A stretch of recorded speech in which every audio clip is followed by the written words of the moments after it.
Hi friends, నమస్తే. Easy మెథడ్లో back part perfect cutting అనేది కటింగ్ చేసి చూపిస్తాను. ముందు మనం బ్లౌజ్ పొడవు తీసుకోవాలి. పొడవు తీసుకున్న తర్వాత మెడ భుజము రెండు కలిపి 5.5 అంగుళాలు తీసుకోవాలి.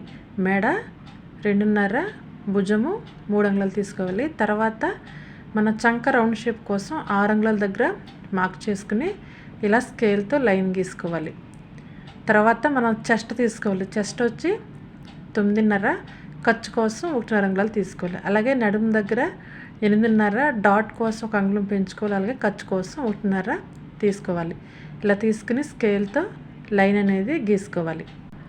ఇప్పుడు మనం చంకలో ఎలాంటి ముడతలు రాకుండా పర్ఫెక్ట్గా ఎలా కటింగ్ చేసుకోవాలో కటింగ్ చేసి చూపిస్తాను. మనం బాక్స్ గీసుకున్నాం కదా, దానికి ఒక 1 అంగుళం కింద నుంచే ఇలాగ క్రాస్గా స్కేల్తో లైన్ గీసుకోవాలి. తర్వాత మనం 6 అంగుళాలు తీసుకున్నాం కదా, దానికి 3 అంగుళాల దగ్గర మార్క్ చేసుకోవాలి. ఈ మూలన 1.5 దగ్గర మార్క్ చేసుకుని ఈ మూడిటిని ఇలా కర్వ్ స్కేల్తో కలుపుకుని మార్క్ చేసుకోవాలి.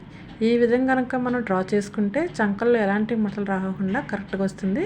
ఇప్పుడు బ్యాక్ సైడ్ నెక్ లెంత్ 9.5, అలాగే 1.5 దగ్గర మార్క్ చేసుకుని ఇలా బాక్స్ లాగా లైన్ గీసుకోవాలి. ఈ విధంగా లైన్ గీసుకున్న తర్వాత ఇలా రౌండ్ షేప్ అనేది తీసుకోవాలి. తర్వాత వచ్చి బ్యాక్ సైడ్ టక్స్ అనేది డ్రా చేసుకోవాలి. ఇటు మన వైపు నుంచి 4.5, పై సైడ్ 4 అంగుళాలు, అలాగే కుట్టు కోసం ఇటు 6 అంగుళం ఇటు 6 అంగుళం దగ్గర మార్క్ చేసి ఇలాగా షేప్ అనేది డ్రా చేసుకోవాలి.